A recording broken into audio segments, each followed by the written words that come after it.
Bienvenue dans la saison 1 de Vibrer votre vie professionnelle.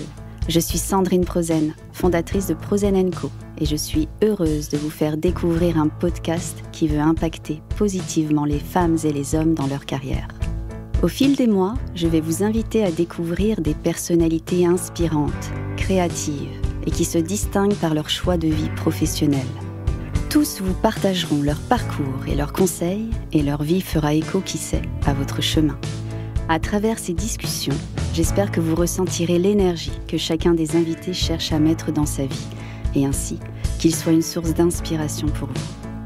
Je suis convaincue qu'il faut s'inspirer des autres pour mieux avancer. Alors, bonne écoute et vibrez votre vie professionnelle.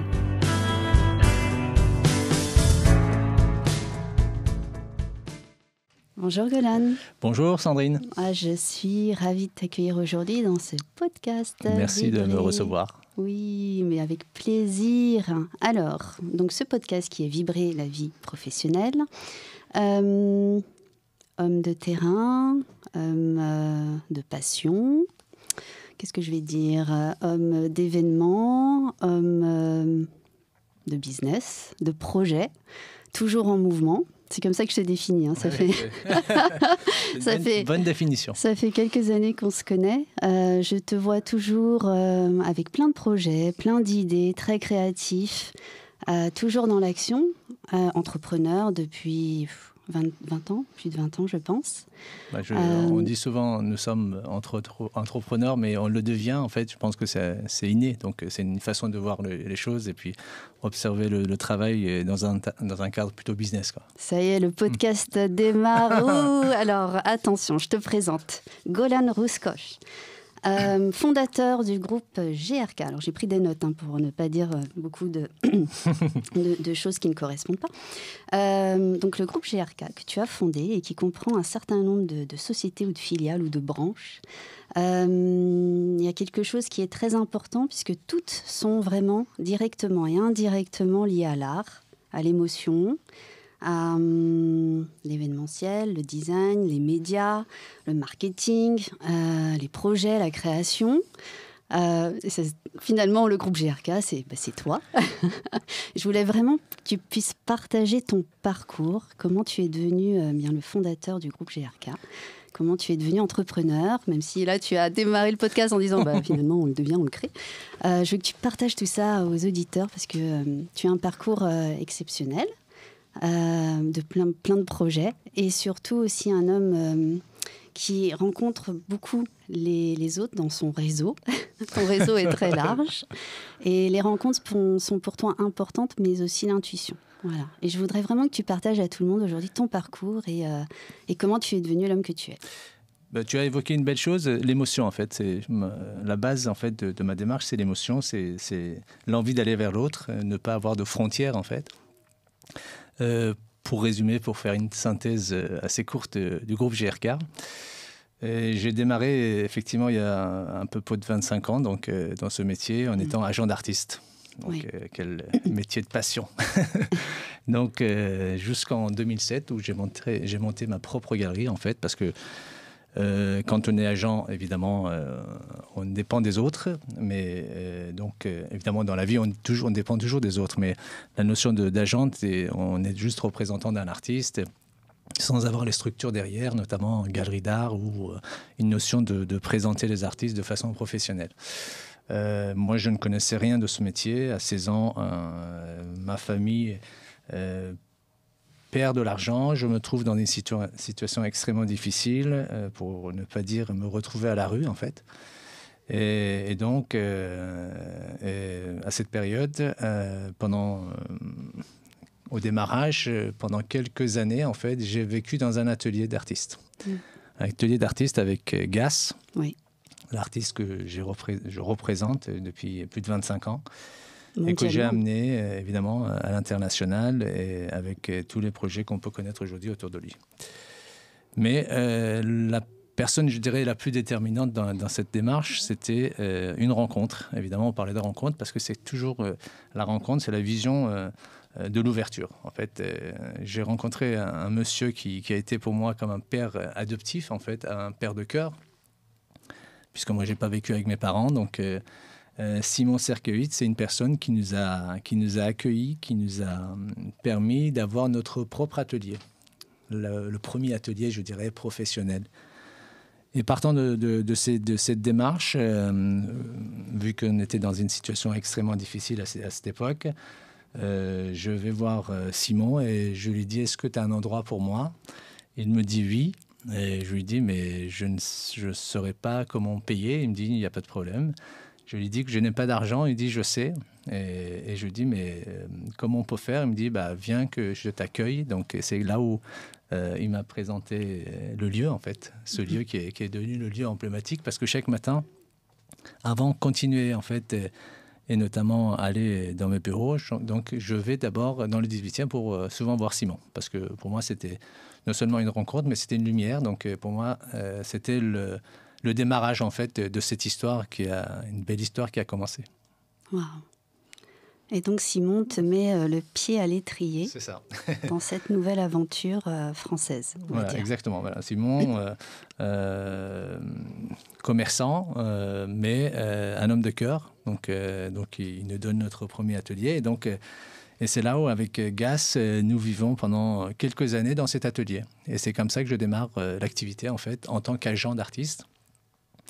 Et comment tu as fait, en fait, parce que c'est nouveau. En fait, ce qui est nouveau, en fin de compte, c'est quand on ne se lance pas. C'est ce qui fait peur, c'est quand on ne se lance pas. C'est vrai. En fait, à partir du moment où on franchit la porte, on est dans la découverte. Donc, et c'est de cette façon-là que moi, je ne connaissais rien, donc aucune étude dans ce domaine-là, en tout cas. Aucun réseau, et tout s'est fait naturellement, donc avec l'audace. Donc, aller vers les gens et aller rencontrer les gens et se laisser aussi, je dirais, emporter par une démarche, parce que la vision, elle vient après, elle se nourrit après, la vision. Donc, mais c'est la première démarche, c'est la volonté de changement. La volonté du changement, la volonté de faire connaître aussi Gas. Au départ, faire connaître Gas, je pense que c'est aussi une question de lien, de cœur. C'est-à-dire qu'on avance parce qu'on a envie de faire des choses, parce qu'on a envie justement à ce que lui, il mérite sa place dans ce monde de l'art. Et donc, évidemment, ça m'a donné évidemment plus de matière et plus de, je dirais, plus de discipline, parce qu'il faut avoir une certaine discipline aussi de travail. Aujourd'hui, moi, ça n'a pas changé depuis 25-30 ans. Donc, pour moi, je travaille quasi tout le temps. Donc, pour moi, c'est une passion. Et donc, toutes les activités, évidemment, qui ont nourri le groupe GRK, donc Galerie d'art, groupe média, la partie fiscalité de l'art, événementiel de l'art, et tout, du co-branding, enfin, tous ces schémas, en fait, viennent justement de le seul mot qui est passion et volonté de changement, de volonté de devenir quelqu'un d'autre, en fait. Parce qu'on parle toujours de devenir quelqu'un, c'est quand on est enfant, on a envie de un peu, je dirais, réaliser ses rêves. Moi, d'abord, ce rêve-là, je le voulais pour l'artiste. Et ensuite, je me suis découvert dans ce rêve. Oh, magnifique. J'adore. J'adore. Donc, passion, amour. C'est ce que moi, je dis tous les jours. Plaisir, passion, désir, amour. C'est ce qui est le moteur de toute activité, qu'elle soit personnelle, professionnelle, extra-professionnelle ou autre. C'est le moteur. Complètement, c'est le moteur. D'abord, c'est la passion. D'abord, c'est ce qui déclenche le sujet. L'amour, c'est ce qui donne, qui donne aussi le sens de la durée, parce que c'est là, parce qu'on devient amoureux de quelqu'un pour durer. Donc, et moi, c'est aussi la passion, aussi l'amour que j'avais, notamment vis-à-vis de Gas, de sa personne en tant qu'humain, au-delà de l'artiste qu'il est. Et donc, c'est ce qui m'a nourri, donc, et pour franchir les obstacles, parce que Dieu sait qu'il y en a eu. Et est-ce que, alors le moteur, donc l'amour, la passion, le fait de finalement donner la place à Gas dans l'univers qui lui incombe, et puis toi, en même temps, tu te découvres. En fait, c'est la découverte de devenir entrepreneur, parce que la notion d'entreprendre, c'est quelque chose, je ne sais pas si on apprend ça, parce que moi je suis autodidacte, donc je ne sais pas si ça s'apprend ou c'est inné, ou c'est une façon d'observer les sujets. En tout cas, l'architecture qui est en moi, dans ma tête, arrive à créer le mécanisme, en fait, je dirais, de la rentabilité du sujet. Donc, c'est-à-dire que rentabilité, pas forcément façon financière. Rentabilité, c'est aussi une satisfaction, c'est-à-dire monter un projet, parce que sans projet, il n'y a pas d'argent. C'est l'argent qui fait le projet. C'est le projet qui fait l'argent, pardon. Et donc, et puis, l'argent, c'est la finalité, en fait, d'un projet. C'est du fait de l'orchestrer, de l'organiser de façon, je veux dire, dans le bon sens du terme. En fait, une entreprise peut devenir rentable. Donc, évidemment, sans rentrer dans les détails, de dire que tous ces éléments dépendent aussi d'autres éléments extérieurs. Donc, mais c'est une façon de créer, en fait, le tic et tac du sujet, donc de façon naturelle. Et parfois, quand on est entrepreneur, la seule chose qu'on cherche à savoir, c'est à faire avancer le sujet. Donc, je pense que c'est valable pour tous les jeunes aujourd'hui qui souhaitent se lancer. Il faut juste faire, en fait. Il ne faut pas trop se poser de questions, parce que plus on se pose de questions, en fait, plus on recule sur le sujet. Donc, à mon sens, il faut y aller. Évidemment, moi je dis souvent, chaque pas est un objectif. Évidemment, il faut avoir un regard, un certain recul sur le sujet, observer en tout cas la volonté du sujet et dire que de quelle façon commencer. Et puis il faut commencer à un moment donné. Et quand on a la sincérité dans la démarche, en fait, les autres le remarquent et t'ouvrent les portes. Authenticité. La recherche de la nouveauté, ne pas avoir peur, foncer, être toujours en mouvement et être authentique. C'est ce qui fait avancer les projets. C'est ce qui t'a fait avancer. C'est ce qui me fait avancer tous les jours d'ailleurs. Moi, chaque rencontre peut être un projet en fait. Alors imagine le nombre de rencontres que je peux faire. Donc vrai. Tu peux imaginer le nombre de projets que je peux mettre en place. En fait, c'est aussi aimer les autres. C'est-à-dire que faire un projet, c'est pas juste un regard vis-à-vis de soi. C'est se dire que réussir un projet, c'est réussir ensemble. Pour moi, je fais des conférences sur ce qu'on appelle l'émotion économique, en fait. De quelle façon créer l'économie, mais par l'émotion. Parce qu'aujourd'hui, l'émotion devient pour moi le plus grand business du monde. C'est comment toucher le cœur des gens. Et le fait de créer des liens avec les autres, ça crée une certaine synergie. Donc la synergie, c'est la volonté d'anticiper, en fait, le lien économique dans le sens propre du terme, mais aussi dans le sens apporter quelque chose pour l'autre. Donc ça aussi, je pense que c'est un partage. À partir du moment où on a cette volonté du lien avec les autres, en fait, le mécanisme de la rentabilité se met en place de façon naturelle. Ça s'enclenche. Ça s'enclenche. Donc le réseau est très important, et en tout cas dans ton univers, ça l'est. Le réseau est important, certes, mais sans le talent, le réseau n'existe pas. On crée du réseau. Oui, le réseau ne tombe pas du ciel, évidemment. Souvent, les gens pensent que le réseau, dans le domaine de l'art, évidemment, c'est déterminant du fait de rencontrer les bonnes personnes. Le bon casting dépend de toi, c'est-à-dire de quelle façon observer le monde. Voilà. Moi, je me rappelle. Tu peux te tromper quelquefois. Parfois, on peut se tromper, mais c'est vrai que moi, je me rappelle... Souvent, quelquefois. Oui, parfois, on peut se tromper, effectivement. Mais c'est quand on se trompe, justement, qu'on réalise qu'en fait, la bonne porte est la porte suivante. Ouais, c'est souvent comme ça. Ouais. Mais donc, le réseau, mais au sens large du terme, en fait. Comment, finalement, en fait, la rencontre fait que tu vas avancer sur un projet et tu vas te dire que cette personne-là, voilà, j'ai envie. C'est vraiment une alchimie d'émotions. Oui, pour moi, c'est... Une intuition, c'est quoi? Oui, moi, c'est vraiment, je dirais, très mental, en fait. Je ne vais pas dire, oui, pour moi, c'est juste, pour pas dire intellectualiser le sujet, mais c'est vraiment mental. C'est-à-dire, dans la discussion, il y a un mot qui me retient, et ce mot-là devient le moteur, en fait, de mon projet. Alors moi, du coup, je dirais que c'est limite, en fait, ce mot-là va déclencher chez toi, du coup, l'émotion qui fait que finalement, c'est plus dans les tripes que le mental.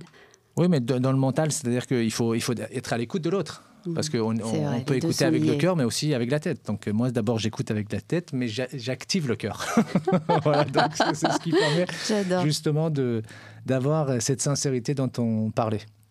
Ok. Et alors, moi, je vais faire un petit... Tu as dit tout à l'heure, donc à l'âge de 16 ans, donc voilà, je commence à... j'ai la galerie, j'ai l'atelier d'artiste et ça. La galerie était venue plus tard, mais oui. L'atelier d'artiste. Oui. Mais à 5 ans, qu'est-ce que Golan pensait à ce moment-là? À 5 ans, je ne sais pas. Est-ce que je ne lui ai jamais posé la question, en fait. Bon, alors je te propose qu'on pose la question aujourd'hui. Allez, à 5 ans, est-ce que tu te voyais finalement là où tu es arrivé là? Non, pas du tout. Et puis, je pense qu'à 5 ans, c'était une autre génération. C'est-à-dire que notre génération, je veux dire, il y a 40 ans, on n'avait pas la même démarche que la jeunesse aujourd'hui. Nous, on vivait... un gamin de 5 ans, peut-être, je dirais, l'envie qu'il peut avoir, c'est s'amuser, c'est en tout cas avec une certaine bienveillance. Aujourd'hui, la jeunesse sont entourés des réseaux sociaux à l'âge de 7, 8, 9 ans. Je trouve que c'est perturbant. Bon, la technologie donne du sens et puis fait évoluer les choses, mais je pense que nos enfants d'aujourd'hui, en fait, moi qui ai aujourd'hui un garçon de 9 ans, je vois ils peuvent plus vite que nous, en fait, aller dans ce sens-là. En tout cas, ça peut être positif, hein, mais il faut les orienter, en tout cas. Mais moi, à l'âge de 5 ans, j'avais la seule chose que... Je me rappelle, il y a une phrase que mon père me disait toujours. Il disait alors, tu veux devenir quoi? Et moi, je ne sais pas pour quelle raison, je disais toujours l'ami du roi. Ah, ça parle. Oui, l'ami du roi. Et puis après, quand j'ai dans cette inconscience de l'enfance, hein, donc, un jour, mon père, avant son décès, il m'a dit, maintenant, tu veux devenir quoi? Je lui ai dit, maintenant, je veux devenir le roi. C'était enfantin, en fin de compte, mais pour dire que aujourd'hui, tous les projets que je mets en place, c'est aussi pour donner du sens. C'est-à-dire que je fais beaucoup de projets, notamment en lien avec le social, puisque on a beaucoup de projets avec les enfants. Et pour moi, les enfants d'aujourd'hui, c'est le capital de demain, donc pour notre pays. Et donc, bien les orienter, c'est une façon de pérenniser en fait l'économie de demain. Donc, c'est pour ça que je travaille beaucoup au niveau de l'art. Pour moi, l'art, la culture permettent justement en tout cas, ouvrir beaucoup de portes. Et inconsciemment, si on arrive à donner ce sens de l'utile et notamment de la sensibilité à nos enfants, et les laisser rêver un peu aussi, parce que la culture fait rêver, en fait. Les choses, la réussite, telle qu'on peut l'imaginer. Moi, je vois parfois, depuis qu'on réalise les trophées du meilleur jour de l'année, quand je rencontre des enfants, je leur demande, mais qu'est-ce que tu veux faire plus tard? Il me dit, footballeur. Je lui dis, mais pourquoi footballeur? Parce que pour avoir le trophée. Oui, c'est exactement ça. Mais en fait, on voit qu'il y a une réalité, en fait. Et aujourd'hui, pour permettre justement à ce que cette réalité, cette idée du rêve devienne réalité, en fait, il faut orienter nos enfants donc, dans l'éducation. Et l'éducation artistique peut donner du sens positif, en tout cas. Je me rappelle, on avait fait un projet avec la région Île-de-France qui s'appelait Portes et Nations. Donc, GAS avait rencontré notamment plusieurs milliers d'enfants. Et les premiers jours, certains enfants donc, barbouillaient des dessins, donc des dessins, je dirais, un peu les personnages ou les couleurs sombres. Donc, on pouvait imaginer comment l'enfant vit chez lui. Mais avec le temps, en fait, les couleurs vives sont arrivées, sont apparues, et ce qui permet aussi de dire que voilà, il y a eu l'art-thérapie, ça fonctionne aussi. Donc, je pense qu'aujourd'hui, l'idée, en fait, pourquoi on parle, je parle d'être entrepreneur, c'est juste une étiquette, en fin de compte, de l'envie de produire. Mais moi, c'est surtout de dire à travers les sujets, j'ai envie de créer des choses. En fait, j'ai une notion très créative du business de l'art. Et donc, d'ailleurs, j'implique l'art dans les sujets où parfois qui ne s'apprêtent pas, mais j'arrive notamment à trouver les enclenchements et ça, ce mécanisme, je disais tout à l'heure, c'est très mental, en fait. C'est d'abord dans la tête, l'architecture, voilà, la vision qu'on peut, et puis après, c'est créer l'histoire. Mais l'histoire, c'est quand chacun a une histoire, mais quand on arrive à lier l'histoire et la volonté et l'envie et la passion et l'amour de tout ça, ça peut que avoir du sens positif et faire avancer les choses. Tu as dit, tu es assez rigoureux Tu as quelque part un peu des rituels, des choses que tu fais, je suppose, tous les jours. Rituel, non, mais... on va prendre ce mot-là. Mais alors, est-ce que tu as une journée type Une journée type, c'est... Chez toi, c'est quoi? Moi, c'est... En fait, tous les matins, je me lève et je me dis, en fin de journée, il faut que j'ai une action positive. C'est vraiment ça. D'accord. Voilà, la journée type, c'est ça. C'est à la fin de la journée, une intention. Et puis voilà, j'évoque la volonté de faire une démarche positive. Et pour moi, je fais le constat en fin de journée. Donc, et puis je fais toujours les constats sur une période de 3 mois, de 6 mois, d'1 an. Donc en fait, des objectifs, je me mets des objectifs à atteindre. Et pour ça, je travaille pour à ce que ces objectifs en fait, puissent voir le jour. D'accord. Donc un plan d'action, 3 mois, 6 mois, 1 an, voire plus loin quelquefois. Est-ce que tu te fais un plan de route? Comment tu fais en fait? Non. Non, pas de plan de route. Non, moi c'est vraiment à l'instinct. Donc il faut que je sente les choses. Et ça vient de façon très automatique, en fait. D'accord. Mais l'idée de se dire que l'action positive peut engendrer, en fait, le potentiel positif, il faut l'avoir, c'est certes. Il faut l'avoir. Comment tu fais pour garder le mindset un peu, justement, positif? C'est-à-dire, parce qu'il y a des moments, on peut avoir... Manque de choix. De choix. Oui, parce qu'en fait, quand j'ai démarré en fait, l'activité, je n'avais pas le choix. Donc, quand on touche le fond, on peut que remonter. Donc moi, j'ai touché le fond, dans le sens de la situation que j'ai vécue pendant une période. Aujourd'hui, tout ce que je vis, c'est génial. Donc je vis de ma passion et des rencontres.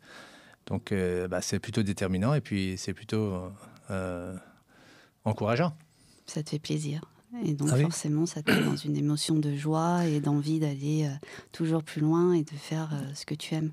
Et puis, je pense qu'il y a... Donc, on parlait du mot-clé sincérité, c'est quelque chose qui est quand même essentiel. Et dans la vie, j'ai appris à tendre la main parce que beaucoup de gens m'ont tendu la main. Donc, pour moi, c'est vraiment... C'est un roulement de vie et puis ça fait partie de ma nature et je pense que l'activité, elle représente ce que je suis en fin de compte. Donc il n'y a pas de feuille de route telle qu'on peut l'imaginer. Il y a une stratégie de marché évidemment. Tu as ta vision quand même. Donc il faut évidemment qu'il faut cette démarche, elle est nécessaire en tant qu'entrepreneur ou dans une démarche d'entreprise, mais le calcul mathématique tel qu'on peut l'imaginer, combien d'entreprises ont bien calculé qui n'ont pas réussi. Donc, c'est la notion mathématique, je crois que c'est un calcul qu'il faut avoir juste pour soi et pas forcément utiliser la calculette pour avoir tous les jours, c'est ça. Sinon, on ne vit plus. Et comment tu fais? Alors, du coup, chez GRK, en tout cas, tu as plein quand même, on va dire, de filiales. Oui. Société, ça. Comment tu fais? Parce que même si tu es rigoureux, plan de route, ok, tu ne l'as pas forcément, mais tu sais quand même où tu vas. Comment tu fais pour gérer justement tout ça, toutes ces filiales, tous ces projets en même temps? Quelquefois, on peut se perdre. Oui, tout à fait. En fait, ma démarche dès le départ, c'était créer une entreprise et mettre la bonne personne à la tête de l'entreprise. Donc, c'est exactement ce que je fais. C'est-à-dire, évidemment, sur la partie artistique, je maîtrise, parce que c'est moi qui gère. Mais tout ce qui touche les médias ou d'autres activités en annexe, j'ai toujours une sorte d'associé, en fait, qui est du métier, en fait, depuis de nombreuses années. Donc, il a l'expertise du sujet et qui me conseille, justement, dans la démarche du choix que je peux donner sur la stratégie de l'entreprise. D'accord. Donc, évidemment, le casting est quand même très important. On ne peut pas tout savoir et tout faire. Évidemment, pas assez une vie ne suffit pas. 24 heures ne suffit. On ne peut pas être bon partout. On ne peut pas être bon partout, évidemment. Donc, il faut s'entourer des gens professionnels et des gens de confiance. Voilà. Donc, aujourd'hui, c'est un peu le cas. Et qui vont t'apporter des compétences que tu n'as pas forcément ou qui vont les compléter et qui vont rassurer et mettre, on va dire, l'entreprise dans le bon chemin. En fait, l'entrepreneur, c'est juste une démarche de vision. C'est juste ça qu'on peut définir. C'est-à-dire que après, une entreprise, elle ne fonctionne pas juste grâce à une vision. Il faut aussi des compétences à côté. C'est-à-dire on a la vision sur le long terme. Et puis sur le court terme, il faut des gens qui puissent justement mettre brique par brique. Donc ça, c'est pour ça que d'ailleurs, une des démarches que nous avons mis en place aussi, c'était introduire l'art dans les entreprises ou créer des stratégies de ce type pour la partie RSE, la responsabilité sociétale et environnementale des entreprises. C'était aussi pour humaniser l'entreprise, parce que je pense que on parle toujours du chef, du patron dans l'entreprise, chef d'entreprise, mais on ne parle jamais du personnel. Et pour moi, j'essaie de faire en sorte à ce que le personnel se sente notamment utile, mais pas utilisé, en fait. Donc, cette notion d'être utile, c'est essentiel. Voilà. Avoir du sens dans son quotidien, avoir du sens dans son travail que l'on va apporter pour l'entreprise, avoir du sens et prendre du plaisir. Parce que, bon, au-delà même d'avoir du sens, c'est si tu ne prends pas de plaisir dans le métier que tu fais au quotidien. Ah oui. En tout cas, prendre du plaisir et donner du plaisir, parce que souvent les personnels ont nous, on vit quand même dans un cadre ou dans un schéma plutôt, je dirais, qui est géré par la passion. Donc du coup, c'est plus souple. On n'est pas dans une banque, je dirais, qui ne permettent pas de flexibilité. Nous, on est très flexible dans le sujet. On a une stratégie à 14h et à 16h, on peut changer de stratégie en disant c'est peut-être pas la bonne, ou pas prioritaire en tout cas. Donc, changeons de stratégie pour voir ce que ça peut donner. Donc, je pense que c'est aussi la notion. Nous, on est un petit groupe, mais un petit groupe assez dynamique. Voilà, très flexible. Dynamique, qui travaille avec passion. Oui, d'ailleurs, sur la partie médias, comme j'évoquais, nous, on a une quinzaine de magazines très éclectiques, très variés, politiques, économiques, énergie, environnement, artistique, l'excellence française. On a plusieurs titres qui permettent justement d'avoir une sorte de spectre de réseau très large. On est partenaire d'une centaine de salons en France. On fait l'édition des salons, la partie en tant que partenaire média. On fait également les conférences, la plupart des conférences sur les salons. Donc, c'est vrai que c'est ce regard, en fait, qui a un peu à 360 degrés, ça permet justement d'avoir une sorte de dynamique et une sorte de flexibilité, parce que on est confronté aussi notamment à des entreprises souvent très importantes. On n'a pas la même flexibilité que nous. Nous, on peut gérer certaines situations de façon plus simple, je dirais. C'est, on va dire, l'avantage dans les startups, petites entreprises, etc., où on a plus de flexibilité, ou en tout cas, quand on veut changer de route ou d'action ou de priorité, c'est plus simple. Dans les grands groupes, c'est un peu plus complexe. C'est-à-dire que c'est le paquebot qui doit faire un virage. Ça, et qui coûte cher, souvent. Voilà, le virage va peut-être coûter cher et va prendre un peu plus de temps, voire on va mesurer ça en années. Mais oui, c'est tout à fait ça, en fait. Ce que tu dis, c'est vrai. C'est vraiment la flexibilité. Et nous, on est vraiment l'exemple type de l'économie circulaire. C'est-à-dire que cette démarche, la dynamique d'une entreprise peut engendrer l'autre, donc booster l'autre. Donc c'est ça. C'est-à-dire que l'économie doit... Moi, je dis l'argent est toujours en mouvement. Donc, c'est pour ça qu'on fait du placement ou déplacement. L'argent est toujours en mouvement. L'entreprise est en mouvement. Les hommes sont en mouvement. Exactement. Et tout est énergie aussi. Donc forcément, exactement. L'énergie, c'est la base, c'est le mot d'ordre. Ça donne l'impulsion, en fait, au groupe et à toutes les personnes qui environnent finalement la structure et qui travaillent au quotidien. Waouh, merci pour tout ça. Avec plaisir. Alors, l'émotion, tu en as parlé, c'est une place importante. L'art, une part très importante dans ta vie, surtout à Vegas.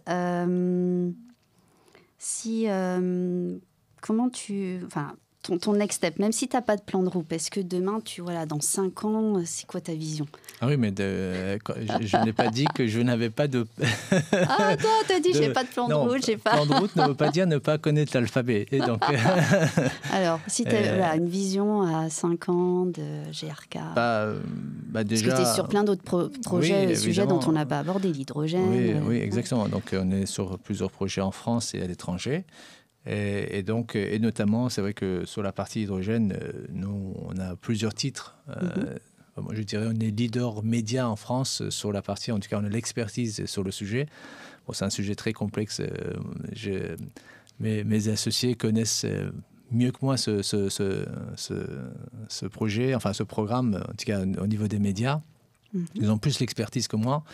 D'ailleurs, on a un peu séparé les tâches pour éviter justement de ne pas faire fausse route. Hein. Donc, moi, je gère la partie culturelle des médias et Jean-Michel Roland, mon associé, qui était une vingtaine d'années au Figaro, lui gère vraiment la partie, les autres médias, énergie, hydrogénium, territoire hydrogène, Europe parlementaire. Ça va grossir. Green Touch, énergie, mobilité. On a vraiment des titres très spécifiques et donc on est souvent, d'ailleurs quasi tout le temps, partenaire des différents salons, notamment d'hydrogène.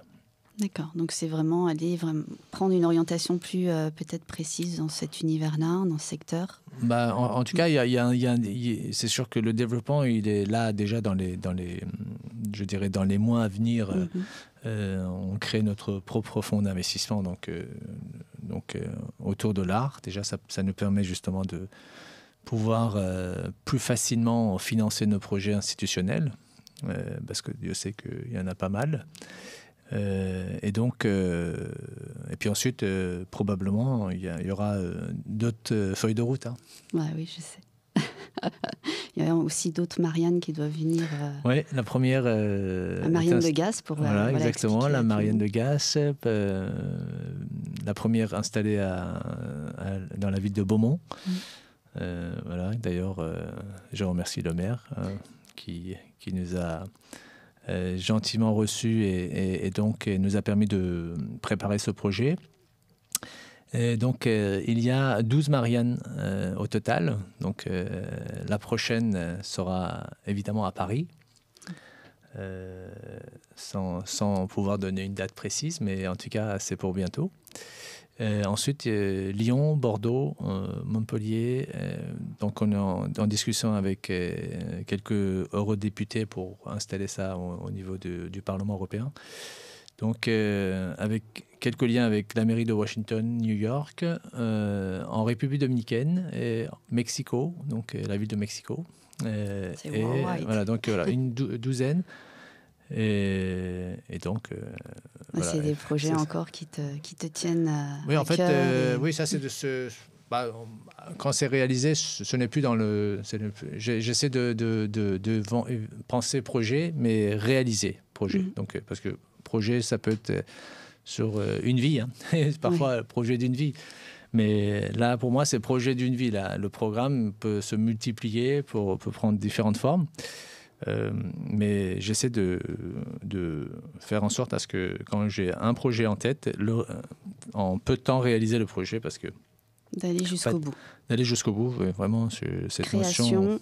Action, projet, hop, et jusqu'au bout. Oui, parce que sinon ça reste une frustration.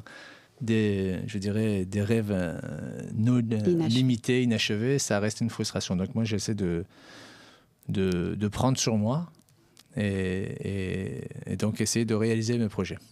Alors, quel conseil tu donnerais à une personne qui veut se lancer dans l'entrepreneuriat ou qui a un projet Je dirais, lance-toi. Je t'envoie la bouée. Non, c'est génial, oui. Mais encore, qu'est-ce que tu lui dirais d'autre ?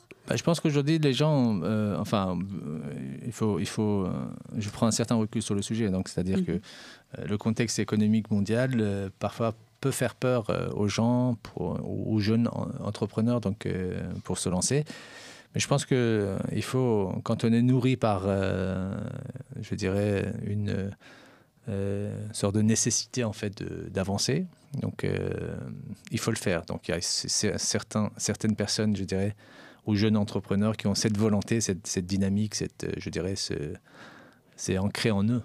Or, d'autres ont besoin d'être boostés par des mécanismes plutôt, je dirais, plutôt conventionnels, plus académiques, mais je pense qu'il faut leur dire, n'hésitez pas à avancer, et puis vous verrez bien, parce que d'ailleurs, on voit de plus en plus de jeunes entrepreneurs en France. Donc, c'est-à-dire que la plupart de... C'est appréciable aussi. Voilà, mais évidemment, parce que je pense qu'on est dans un pays exceptionnel. Et donc, voilà. D'ailleurs, c'est pour ça que j'ai lancé le magazine French Touch Magazine la première fois, quand je me suis lancé dans les médias. c'était, je me suis dit, moi je me suis fait en France, donc c'est une façon de rendre aussi, parce que moi je connaissais la France, comme je suis d'origine perse, je connaissais la France par mes parents, par l'histoire, la culture française, et moi j'étais admiratif, et mes parents étaient admiratifs, et en tout cas, ils souhaitaient à ce que nous, on grandisse ici, donc, et faire nos études en France. Donc, donc, j'ai rencontré des gens exceptionnels dans ce pays. Donc, pour moi, c'est comme disait ma mère, ton pays, c'est là où tu te sens bien, et ton compatriote, c'est celui avec qui tu te sens bien. Donc, aujourd'hui, je suis chez moi et je me sens bien. Je note, hop, se sent bien. Donc, l'entrepreneur qui veut se lancer, il faut que finalement, il se lance sans avoir peur, qu'il se sente bien aussi là où il est, que ce soit dans son métier ou en France aussi, on va le dire. Finalement, l'art, c'est la part composante de ce que tu es. Gas, c'est ton frère, l'artiste. Si tu avais un conseil à donner à un artiste qui voulait se lancer. Là, je sors du cadre un peu, mais... En fait, c'est très difficile de donner des conseils, en fait. Moi, je pense que... Oui, mais tu as quand même un background. C'est vrai que le marché de l'art reste... Souvent, on a l'impression que c'est très facile, mais ça reste quand même un marché complexe. Et donc, je pense que ce qui détermine, en fin de compte, les choses, en dehors des éléments extérieurs, que ce soit le potentiel... Parce que je dis toujours, c'est le talent. Quand on a du talent, on viendra te chercher un jour. Chaque artiste a un temps, un moment. Donc, son temps arrive, on tapera à sa porte. Mais il ne faut pas hésiter d'aller taper à des portes aussi. C'est-à-dire que moi, quand j'ai démarré, j'ai présenté le travail de Gas il y a 25 ans, j'avais 16 ans, et donc, plus de 30 ans. Donc, j'ai eu beaucoup de portes fermées, donc de refus, mais ça m'a pas empêché justement de croire en son talent et puis continuer avec plus de force. Mais c'est sûr que les artistes, il y a beaucoup d'artistes talentueux, et donc et puis la notion même, je veux dire, de ce business qui est géré depuis de nombreuses années par les galeries. Moi-même, quand j'ai monté mes propres galeries, donc j'ai compris qu'il y a un mouvement qui se crée. D'ailleurs, le Covid nous a démontré exactement cette démarche, c'est-à-dire que le monde se digitalise, donc, et donc la notion de galerie, à mon sens, va prendre une autre forme. Donc, et d'ailleurs, ça commence à prendre des formes différentes. Et moi, dès le départ, c'était faire en sorte à ce que l'artiste sorte de la galerie. Donc, c'est-à-dire que aujourd'hui, on parle de placement d'œuvres dans les lieux publics. Moi, quand j'ai démarré, comme je n'avais pas de galerie, donc je n'avais pas le réseau nécessaire et notamment les moyens nécessaires, je transformais les lieux et j'ai des lieux éphémères et je les transformais en galerie d'art. Donc, et c'est comme ça que j'ai compris que pour aller rencontrer le collectionneur ou les collectionneurs, donc il fallait taper à leur porte, il faut les trouver en fait. Parce qu'à l'époque, une galerie était connue, les collectionneurs savaient où partir, où acheter, etc. Donc, évidemment, les choses ont beaucoup changé. Et aujourd'hui, il y a de plus en plus de jeunes entrepreneurs qui deviennent de jeunes collectionneurs, en fait. Ce qui n'était pas le cas il y a 30-40 ans. Il y avait besoin d'avoir une certaine assise, en fait, pour pouvoir faire l'acquisition d'une œuvre d'art. Aujourd'hui, beaucoup de jeunes entrepreneurs qui se lancent en achetant des œuvres d'art de jeunes artistes. Et c'est ce qui est bien, d'ailleurs. C'est ce qui permet justement de faire évoluer les choses et faire avancer notamment les choses pour les artistes. Et je pense qu'il faut... Les artistes, aujourd'hui, souvent, presque, je dirais, une grande partie des artistes n'ont plus besoin de galeries, puisqu'aujourd'hui, les réseaux sociaux permettent justement de communiquer de façon indépendante et en tout cas, trouver son public. Et je pense que cette transformation du monde digital, en fait, va évidemment ouvrir beaucoup de portes pour les jeunes artistes ou les artistes en devenir.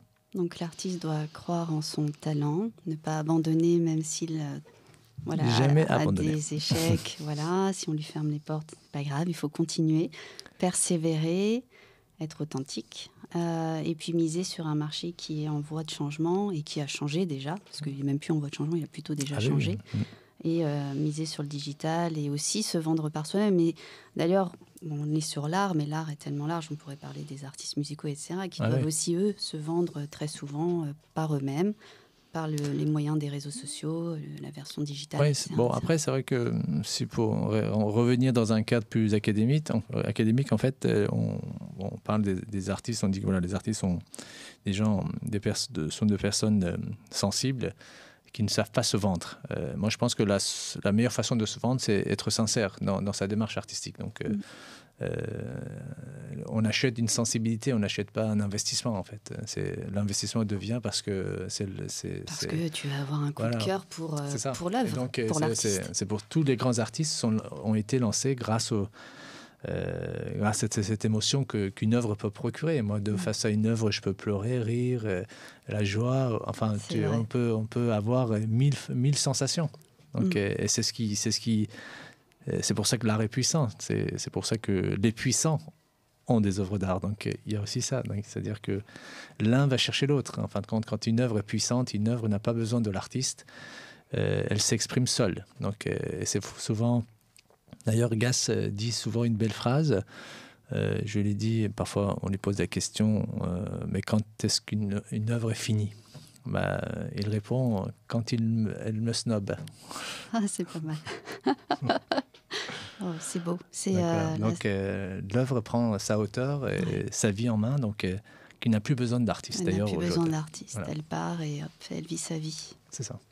Bon, sincérité, authenticité. Alors pour tous ceux qui veulent entreprendre, quel qu'ils soient, artistes, entrepreneurs ou autres, même salariés qui veulent se lancer dans un métier, voilà, juste y croire, de la sincérité, ne pas avoir peur, se lancer et si on a des échecs, on continue.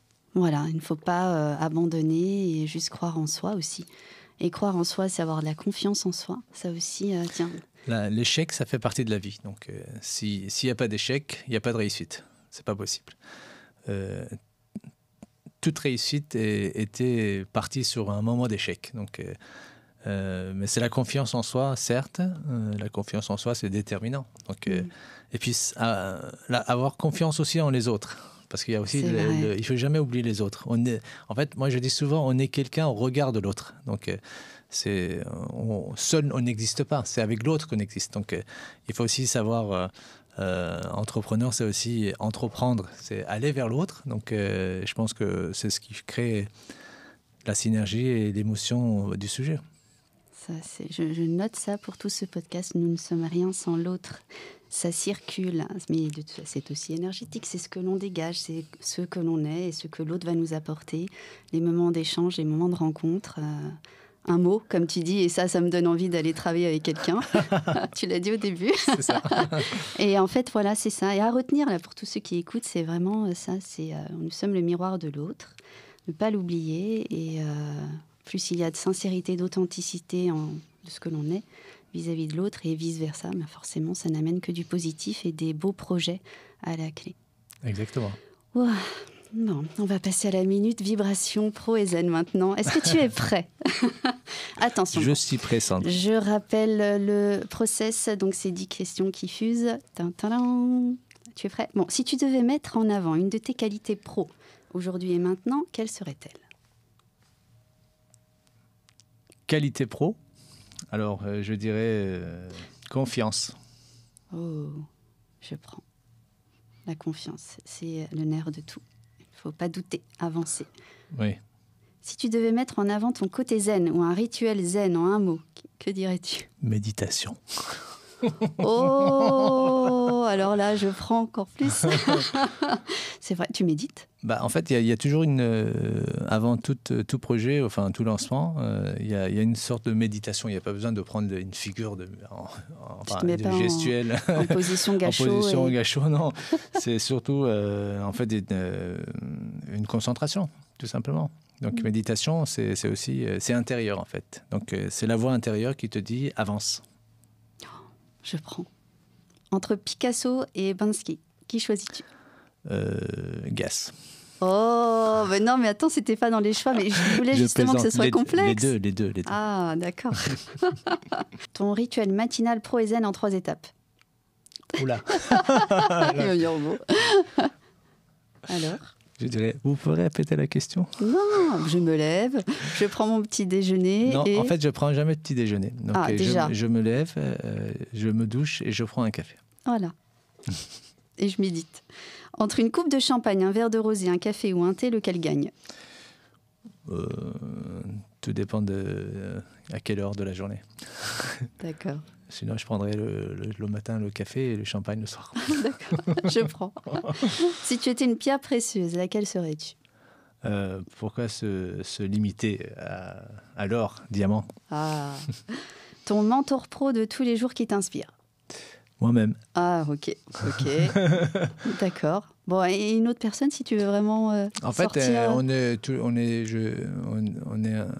tout le monde peut nous inspirer. En fait. Mais oui, je sais. Je pense que quand on a la sensibilité et je dirais la réflexion dans ce qu'on est. La vie, c'est un sorte on est comme des éponges, hein, donc on récupère tout. Donc voilà. On ne peut pas faire de bruit. Mais c'est vrai que, en fait, oui, je dirais, il faut s'inspirer soi-même de ses défauts, de ses qualités, de ses biens. De toute façon, on est toujours le miroir de quelqu'un d'autre et puis... le miroir pour quelqu'un. Donc, finalement, tout le monde s'inspire. Ouais, c'est ça. Mentor zen, c'est pareil? Oui. C'est qui, ton mentor zen? C'est Prozen. Oh. Bon, je prends.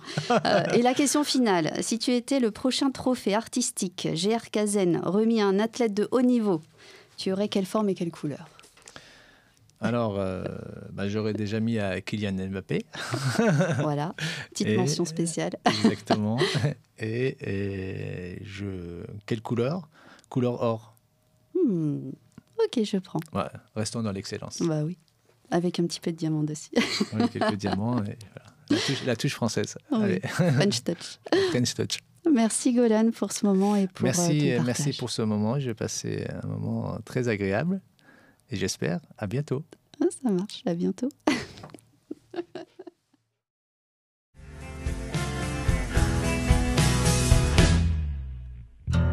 Un grand merci pour votre attention et j'espère que cet épisode vous a inspiré.